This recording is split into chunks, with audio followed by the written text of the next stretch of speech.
예수님께서 이제 제자들과의 3년의 삶을 이제 끝마치고 이제 십자가로 나아가시게 됩니다. 그러면서 예수님께서 제자들에게 귀한 말씀을 주시는데 그 중에 하나가 오늘 요한복음 15장 말씀입니다. 고별 메시지와 같은 거죠. 그래서 예수님이 포도나무와 가지의 비유를 통해서 나는 포도나무요 너희는 가지라. 가지가 어때요? 나무에 붙어 있을 때 저절로 열매를 맺는다. 이 말씀을 주시면서 너희가 열매가 풍성한 삶을 살기를 원한다. 그러면서 11절에 보면 내 기쁨이 너희 안에 있어서 너희 기쁨이 충만하게 하는 것이 내 뜻이다. 하나님은 인간을 창조할 때에 하나님의 형상대로 창조했고 에덴 동산, 즉 행복 동산에 거하게 했어요. 지금 하나님이 우리에게 주신 최초의 의도는 행복이에요. 그리고 예수님이 이 땅에 오셔서 제자들에게 너와 나는 포도나무와 가지의 생명적인 연합, 뗄래야 뗄 수 없는 그런 관계이다. 그런데 이 관계를 통해서 너희가 기쁨이 충만한 삶을 살았으면 좋겠다. 이 말씀을 주시는 거예요. 그러면서 오늘 성경을 보면 내 계명은 그래요. 정말 네가 하나님과 나와 하나인 것처럼 너희들도 나와 하나 되어서 포도나무와 가지가 뗄래야 뗄 수 없는 것처럼 너와 내가 하나가 돼 한 생명으로 우리가 그런 좋은 관계를 가지고 살기를 원한다면 내가 계명 하나를 주지. 그 계명은 뭡니까? 내가 너희를 사랑한 것 같이 너희도 어떻게 사랑하라고요? 서로 사랑하라. 이것이다. 어떻게 보면 예수님께서 지금 정말 예수님이 지금까지 하셨던 모든 것의 엑기스를 이 계명에 담은 거예요. 다시 기억하시기 바랍니다. 그 사랑은 어떤 사랑입니까? 십자가의 사랑입니다. 하나밖에 없는 자신의 목숨을 아낌없이 있는 그대로 물 한 방울 피 한 방울 남기지 않고 다 쏟아주신 사랑입니다. 원수 되었던 우리를 위하여 자기 자신을 주신 사랑입니다. 오늘 이 사랑이 오늘 우리에게 먼저 주신 사랑이에요. 다시 기억해야 됩니다. 세상에 많은 사람들은 말로만 사랑하고요, 행동으로 사랑하지 않아요. 심지어는 어떻습니까? 사랑하라고만 말하지 자기는 안 지켜요. 왜 이 나라의 지도자들이 인정받지 못합니까? 불법 저지르지 말라고 하고 자기는 불법을 저질러요. 이번에 국회의원들이 평균 재산이 33억 3천만 원인가 그렇대요. 우리는 3억 3천만 원만 있어도 행복하겠는데. 근데 나중에 청문회에 올라와 보면 그 모든 재산 형성이 깨끗한 사람이 거의 없어요. 그렇게 안 하고 어떻게 그렇게 살 수 있겠어요? 그러니 어떻게 거기서 힘이 나오겠어요? 힘이 나오지 않죠. 그런데 부모가 자식에게 똑같아요. 사랑해야지 하고 부모는 다퉈요. 사랑하라고 말하면서 말로만 하고 안 하는 거예요. 사랑만이 아니에요. 야, TV 꺼. 그리고 공부해 들어가 하고는 어머니가 TV를 켜더니 자기가 좋아하는 연속극을 봐. 야, 이게 엄마 작전이구나. 나한테 TV 뺏으려고. 그러면 애가 들어가서 공부하겠어요? 애들이 얼마나 요새 똑똑한데요. 핸드폰 속에 TV가 다 있는데. 예를 들면 이렇더라고요. 애들이요, 엄마가 이거 보지 마 저거 보지 마 해가지고 TV를 안 봤는데 나중에 말하는 거 보면 다 알고 있어. 왜요? 학교 가서 친구들한테 다 여러분 배워오는 거예요. 무슨 이야기입니까? 먼저 하는 사랑이 참 중요한 거예요. 근데 하나님이 우리를 위해서 먼저 사랑해 주신 거예요. 이게 십자가의 사랑이에요. 그런데 오늘 말하는 거예요. 이 사랑으로 너희가 서로 사랑하라는 거예요. 사랑하는 성도 여러분, 사랑도 일방적으로 하면 지쳐요. 힘들어요. 근데 서로 사랑하면 이 사랑이요, 시너지 효과를 내는 거예요. 무엇인가 사랑과 사랑이 만나면 반짝반짝 빛나야 되는 것이죠. 여러분, 원자력 발전이든 무슨 수력 발전, 화력 발전이든 발전의 원리가 무엇입니까? 전기와 전기가 부딪히고 원자가 부딪혀서 거기서 어떻게 해요? 하나의 에너지를 발생하는 겁니다. 무슨 이야기입니까? 우리의 사랑이 혼자일 때는 부딪히지 않습니다. 손바닥도 마주쳐야 소리가 나는 것처럼 내가 사랑하고 있다면 그 예수님의 사랑이 나 홀로만의 사랑이 아니라 내 사랑을 통해서 내 남편을 변화시키고 내 자녀를 변화시키고 그리고 나중에는 서로가 예수 사랑으로 사랑하기 시작할 때 거기서 하나님의 역사가 일어나는 거예요. 따라서 중요한 게 뭡니까? 서로 사랑하라고 하는 것은 내가 먼저 예수님의 사랑을 가져야 됩니다. 경험해야 됩니다. 그 사랑에 풍성해야 됩니다. 그래야 내 안에 있는 예수 사랑이 누구에겐가로 흘러가는 거예요. 다시 기억하시길 바랍니다. 내가 예수님의 사랑으로 충만하면 제일 먼저 그 사랑을 받는 게 누구겠어요? 나와 가장 가까운 사람, 나와 가장 관계가 소중한 사람에게 이 사랑이 흘러가는 겁니다. 따라서 우리는 이 사랑을 훈련해야 됩니다. 이 사랑에 풍성해져야 됩니다. 에리 프롬이라고 하는 사람이 사랑의 기술이라는 책을 썼어요. 근데 그는 이렇게 말했어요. 사랑하는 것은 일생 동안 어떻게 해요? 우리가 살아가면서 연습해야 된다. 그리고 어떻게 해요? 연마해야 하는 기술이다. 무슨 이야기입니까? 사랑은요, 노력해야 되는 거예요. 사랑은요, 내가 어떻게 해요? 사랑하려고 애써야 되는 거예요. 무슨 이야기입니까? 우리는 시간이 지나면서 감정이 식어요. 그리고요, 우리는 사랑을 하지만 표현하지 않아요. 그런데 사랑은 어떻게 해요? 늘 연습하면서 사랑이 식지 않도록 사랑의 역사가 계속 우리 안에 행복으로 머물 수 있도록 우리가 사랑을 붙잡고 이 사랑을 계속 김 빠지 않게 우리가 사랑으로 호흡해야 되는 거예요. 사랑하는 성도 여러분, 오늘 우리가 이 사랑은 구체적인 사랑이어야 됩니다. 말의 사랑이 아닙니다. 머리의 사랑이 아닙니다. 행동으로 보여주는 사랑이어야 됩니다. 예수님은 하나님의 사랑으로, 사랑의 대사로 이 땅에 오신 겁니다. 하나님이 너희가 너희를 사랑한다, 나는 사랑이 하나님이다 말씀하셨지만 하나님의 사랑이 이거군요 깨닫게 된 게 예수님의 성육신이에요. 십자가는 그거의 절정이에요. 그런 의미에서 보면 누구든지 사랑을 느끼어야만 여러분 사랑에 수용하게 돼 있어요. 무슨 이야기입니까? 느껴지게 사랑해야 된다는 거예요.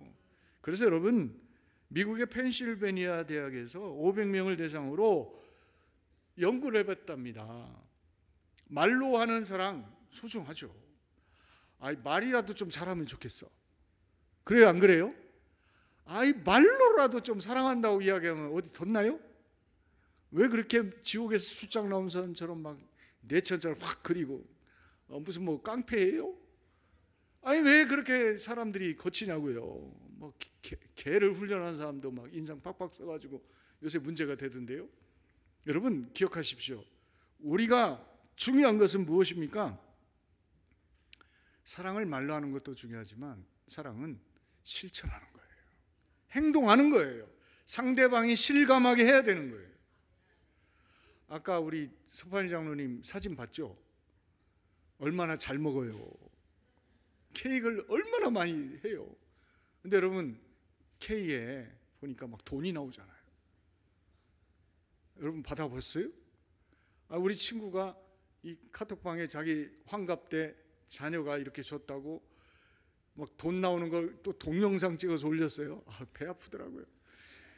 근데 내 생일날은 우리 애들이 케이크를 안 가져와요? 틀렸구나 나는.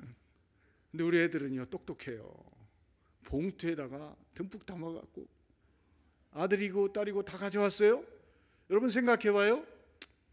물론 아빠 사랑해, 아빠 고마워 할 수도 있지만 뭐예요? 신사임당님이 웃고 오시니까 얼마나 기분이 좋아요. 그래요, 안 그래요? 여러분 사랑은요 표현돼야 돼요. 그래서 이 연구를 해보니까 말로 할 때 사랑 지수가 올라가지만 사랑을 행동으로 할 때 사랑 지수가 확 올라가더라는 거예요. 다시 기억합시다. 우리 사랑은 뭡니까?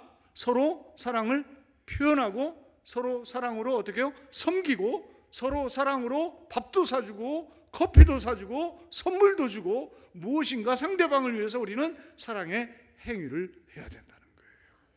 예수님이 십자가에 죽기까지 우리를 위하여 사랑의 퍼포먼스를 했다면 우리는 그렇게는 못한다 할지라도 주는 사랑을 해야 되는 거예요. 오늘 이 사랑으로 풍성한 저와 여러분 되기를 주님의 이름으로 축원드립니다. 두 번째 13절에서 15절에 보면 친구로서 사랑하라는 거예요. 예수님이 말씀하셨어요. 나는 너희를 이제 종이라고 하지 않고 친구라고 하겠다. 종의 특징은 무엇입니까? 주인이 하는 일을 알지 못한다는 거예요.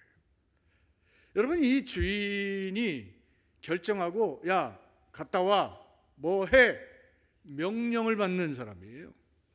주인님 이걸 이렇게 할까요 저렇게 할까요 라고 어떤 일을 결정하는데 참여하지 못하는 거예요. 그러나 친구는 누굽니까? 서로 대화하는 거예요. 서로 상의하는 거예요. 그래서 어떻게 해요? 서로가 함께 결정하는 거예요. 그런데 오늘 주님이 말씀하는 거예요. 나는 너희를 뭘로 삼았다고요? 친구로 삼았다는 거예요. 그러면서 말씀하십니다. 친구는 누구냐? 나와 함께 마음을 같이 하고 모든 것을 함께 공유하는 관계라는 거예요. 그러면서 예수님 말씀하셨어요. 나는 아버지께서 내게 가르친 것을 너에게 다 말했다. 비밀이 없다. 오늘 다시 기억하십시다. 우리가 예수님을 사랑하는 팬이 되는 것도 중요하지만 예수님과 가까운 친구가 되는 게 중요한 거죠. 여러분, 우리가 좋아하는 연예인이든지 스포츠 선수든지 팬이 돼서 내가 일방적으로 좋아하는 거, 그것도 좋은 일일 수 있어요. 그러나 그 사람이 나를 알아주는 관계가 되는 게 더 중요하지 않나요? 여러분, 우리는 하나님을 사랑하는 자일 뿐만 아니라 예수와 친구 되어서 하나님과 더 가까이 교제하고 친밀한 사랑을 나누는 저와 여러분 되기를 주님의 이름으로 축원드리겠습니다. 축원드리겠습니다. 런던 타임즈에서 진짜 친구는 누구냐 이렇게 공부를 했는데 1등이 뭐냐면 온 세상이 나를 떠나고 나를 버릴지라도 나를 떠나지 않고 나를 버리지 않는 사람이 진짜 친구다라는 거예요. 오늘 여러분 그렇게 따져보면 진짜 친구는 한 분밖에 없어요. 누구요? 예수님이에요. 남편도 나를 버리고 떠나요. 이혼한다는 게 아니라 가시면 떠나는 거예요. 부모도 자식을 떠나요. 그러나 우리를 영원히 떠나지 않는 분은 오직 예수 그리스도이십니다. 그래서 케임브리지 대학의 찰스 킹슬리 교수가 인생 성공의 비결은 좋은 친구를 만나는 것이다. 그러나 정말 좋은 친구는 오직 한 분뿐인데 바로 예수 그리스도시다. 그는 정직한 분이시다. 이해심이 많은 분이시다. 그는 지혜와 명철이 탁월한 분이시다. 그는 전능하신 분이시다. 그 예수님을 친구로 맞은 자는 성공하는 삶을 산다는 거예요. 다시 기억합시다. 우리가 예수를 친구로 삼을 때, 예수님의 친구가 될 때 우리는 하나님의 나라의 비밀이 없는 거예요. 하나님의 그 은혜가, 하나님의 그 능력이 내게 임하는 거예요. 오늘 우리가 예수님의 친구로 살아갈 때 우리는 하나님의 말씀이 아버지의 말씀이 되는 거예요. 오늘 이 축복을 경험하고 살아가는 저와 여러분 되기를 주님의 이름으로 축원드립니다. 실제로 옥스퍼드 대학에서도 그렇고 하버드 대학에서도 연구해 보니까 하버드 대학 연구하면 인생이 성공하려면 최소한 15명의 찐 친구가 있어야 된다. 요새는 찐이야가 있어가지고 뭔 말인가 몰라요? 다 아시면서 진짜 친구 15명만 있으면 성공한대요. 이 말은 무슨 이야기입니까? 그만큼 우리는 수많은 사람들을 아는 게 중요한 게 아니라 진짜 친구가 내게 옆에 있어야 나는 이탈하지 않고 도움을 얻고 진정한 방향을 찾게 된다는 거예요. 그러면 여러분 옆에 있는 성도님이 여러분의 진짜 친구 되길 원합니다. 여러분의 가정이 진짜 친구 되길 원합니다. 그러려면 어떻게 됩니까? 예수 사랑으로 서로 사랑하는 깊은 관계에 있어야 되고 정말 친구 되신 예수님을 따라서 아버지 하나님을 아버지로 모시고 그 말씀에 순종하며 살 때 오늘 이 사랑은 우리 안에서 풍성해지는 겁니다. 그렇게 되기를 주님의 이름으로 축원드리겠습니다. 마지막 16절을 보십시오. 너희가 나를 택한 것이 아니요 내가 너희를 택하여 세웠다 그랬어요. 여러분, 여기에 택했다라고 하는 말은 뭘로 택한 거예요? 친구로 선택했다는 거예요. 여러분, 이 개념은 문화적인 그 관점에서 이해해야 돼요. 옛날 로마 시대, 우리나라도 그랬습니다. 왕자를 왕으로 세워가려면 어려서부터 어때요? 좋은 친구를 사귀어야 돼요. 근데 여러분 생각해 보시죠. 왕자가 밖에 나갈 수 있어요? 못 나가요. 그러니까 어떻게 합니까? 동문수학이라는 말이 있잖아요. 신하들의 자녀들 중에 왕의 친구를 맺어줍니다. 누구로 할까요? 공부 잘하는 사람? 놀기 좋아하는 사람? 성품 좋은 사람? 뭔가 인품과 실력과 그 모든 것을 고루 갖춘 사람들 중에 친구를 모집해서 어떻게 해요? 함께 성장하게 합니다. 왜요? 왕이라고 하는 것은 혼자 될 수 있는 게 아닙니다. 누군가의 도움을 얻어야 되는 것입니다. 그렇다면 고관대작의 자녀들, 잘 이렇게 갖춰진 자녀들이 그의 도움이 되는 친구가 될 가능성이 훨씬 큰 것이죠. 그렇게 해서 성장하게 하는 겁니다. 그런데 오늘 우리가 바로 그 예수님의 친구라는 거예요. 이거는 우리가 예수님과 같은 급식이 됐다는 거예요. 하나님 나라에 초대받은, 하나님의 궁전에 초대받은 그런 왕족과 같은 대우를 받는 그런 친구라는 거예요. 이렇게 우리를 선택했다는 거예요. 그러면서 말합니다. 그렇게 택한 이유는 너희로 가서 열매를 맺게 하고 그랬어요. 뭐가 있어야 돼요? 열매가 맺혀야 된다는 거예요. 말로 열매가 맺어요? 씨를 뿌려야 열매가 맺어져요? 예? 뒤에서 코치만 하지 마세요. 이래라 저래라 잔소리 하지 마시고 함께 허벅지 걷어 붙이고 가서 뭐 해야 해요? 심어야죠. 그래야 열매가 맺는 거죠. 그런데 오늘 열매를 맺되 어떻게 하라고요? 항상 있게 하라 그랬어요. 한 번 맺는 열매 아니에요. 우리는 어떻게 해요? 항상 열매를 맺어야 된다는 거예요. 오늘 다시 기억합시다. 우리 안에 맺혀야 할 열매는 어떤 열매일까요?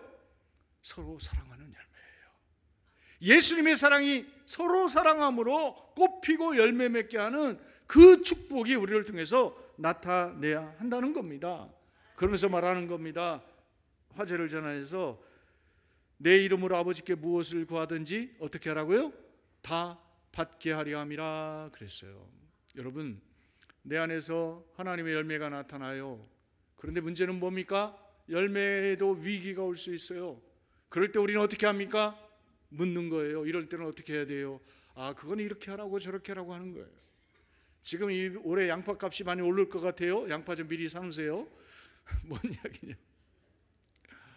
보니까 양파에 병이 많이 생겨서 밭 전체가 지금 병들어서 절반도 못 뽑는 데입니다.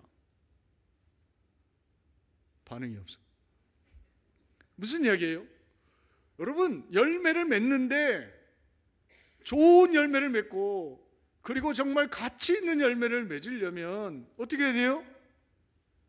누군가가 그 일에 정말 땀을 흘리고 수고를 해야 되는 것입니다. 그런데 문제가 됐을 때 어떻게 합니까? 물어볼 사람이 있어야죠. 근데 오늘 말씀하는 겁니다. 너희가 항상 열매를 맺었으면 좋겠는데 그때 어려우냐 힘드냐 문제가 생기느냐 무엇이든지 하나님께 기도하라. 그러면 하나님이 지도하신다, 이끌어 주신다, 인도해 주신다는 겁니다. 따라서 여러분 기억하십시오. 우리가 하나님의 인도하심을 받아서 열매를 맺되 항상 열매를 맺고 문제가 있어도 문제를 극복하면서 열매를 거두어 하나님께 영광을 돌리는 승리하는 인생, 축복의 인생을 살아가야 한다는 거예요. 그 열매는 어떤 열매예요? 돈이 아니에요. 학위가 아니에요. 집이 아니에요. 사랑이에요. 진정한 사랑이 우리 안에서 열매 맺어져야 한다는 거죠. 다시 기억하십시오. 이 사랑은요, 경험되어질 때 우리 안에 커지는 거예요. 영국에 시카고 대학의 에드 오브라이언 교수가 쾌락 적응 법칙에 대한 실험을 해봤어요. 그 무슨 이야기죠? 좋은 것도 오래 반복적으로 받다 보면 희미해진다는 거예요. 그러니까 물건들은 쓰면 닳죠. 그렇죠? 감정도요? 좋은 거 받으면 어때요? 좋죠. 근데 계속 받다 보면 감동이 있어요? 없어요? 내가 처음 짜장면 먹었을 때는요, 천국이 이거구나 했어요. 근데 지금 여러분 어느 순간부터 짜장면이 시원찮아. 어떻게 보면 우리가요, 정말 음식도 잘 먹다 보니까 이제는 특별한 거 아니면 그렇게 특별하지가 않은 거예요. 근데 감정도 그렇다는 거예요. 사랑의 표현도 그렇다는 거예요. 그래서 오늘 오브라이언 교수가 연구를 해봤더니, 그런데 한 가지 예외가 있더라는 거예요. 주는 기쁨은 소멸되지 않더라는 거예요. 주는 기쁨은 줄 때마다 오히려 마음이요, 기뻐지고 최소한 유지는 하더라는 거예요. 다시 기억하시기를 바랍니다. 우리가 하나님의 사랑을 받았죠? 그러면 어떻게 해요? 주라는 거예요. 이웃에게, 친구들에게 이 사랑을 주라는 거예요. 줄 때에 주는 기쁨이 우리 안에 넘치게 되는 거예요. 다시 한번 기억하십시오. 주님은 주셨습니다. 받았습니다. 그러면 이제 우리는 뭐 해야 됩니까? 줘야 되는 겁니다. 이 주는 사랑의 열매가 풍성해야 합니다. 주는 사랑이 우리 안에 하나님이 주신 사랑으로 다시 한번 우리의 가정을 살리고 교회를 살리는 그런 풍년이 일어나야 합니다. 다시 여러분, 저와 여러분 때문에 하나님의 사랑이 풍성해지기를 주님의 이름으로 축원드리겠습니다.